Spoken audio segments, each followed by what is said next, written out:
Hello, everybody. Welcome back to the Evergreen Air Quality Podcast. I'm Angelo, and on the other end today we have Lynn again, and we're going to talk about water damage and its impact on your indoor air quality.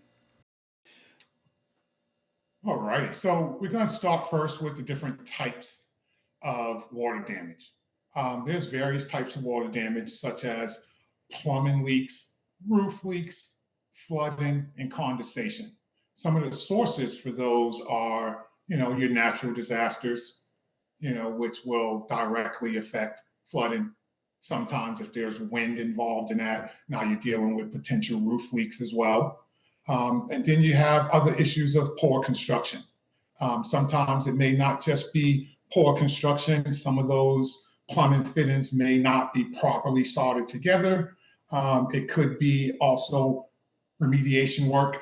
I have been to a number of projects where we have clients who have had walls removed, sheetrock put up, and that contractor shot a nail or a screw right through a water line. And those are more of your slower kind of running things that lead to much bigger problems because of the long-term water loss. And then, you deal with certain areas like poor maintenance issues. A lot of times, and I'll speak what I'm seeing down here in Florida, I'm seeing a lot of condensate drain pans that are getting clogged and that are overflowing and creating water damage in those utility rooms. And a lot of times those things are not caught right away. Sure. Because it's not often that they're inside those rooms. But those are some of the different water damage types. And these different water damage types always have an impact on the indoor air quality. They do.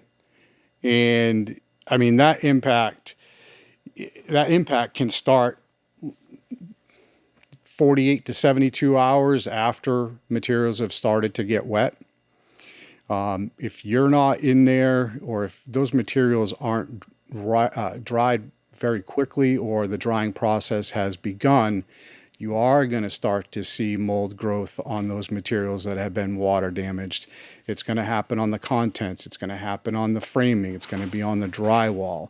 And the longer it sits, the worse that problem gets. And then you risk, having mycotoxins and aflatoxins being released due to that water loss that's now been sitting for a period of time. Also, aside from the mold issues that can form after a water loss or during a water loss, you're going to have VOC off-gassing of certain materials as well, as those chemicals are now re-wet through the water intrusion. They're going to start to off-gas, and it's from the plywood, it's from the carpet, it's from any material really in the house that can potentially off-gas. You can re-affect and reactivate again by making it wet.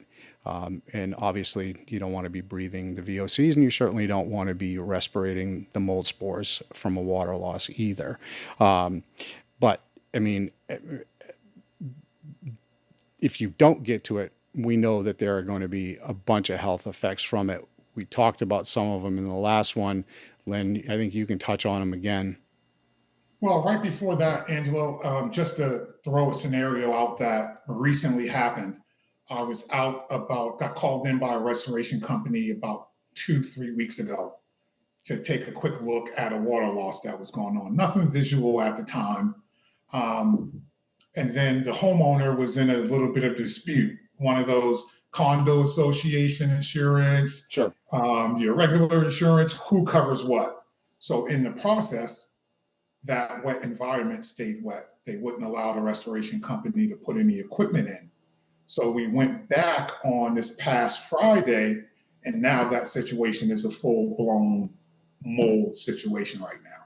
Yep. So now the protocols have completely changed. So it just goes to your point, things left unchecked, or if there's not any equipment in there to kind of balance off that environment, then that mold growth and the bacteria, the possibilities of that go through the roof.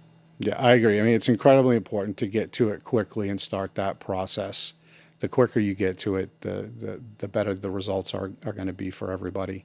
I mean, there are certainly things that folks can do, to make sure that either they don't have a water loss, or if they do have a water loss, that it's kept minimized and it can be cleaned up and treated quickly. One of those things is regular maintenance of the home, the regular maintenance of the appliances. How many times do we hear about washer hoses blowing out, causing a water loss? And most people aren't putting them in the basement anymore. They're on the first and second floor, and that can be quite the mess.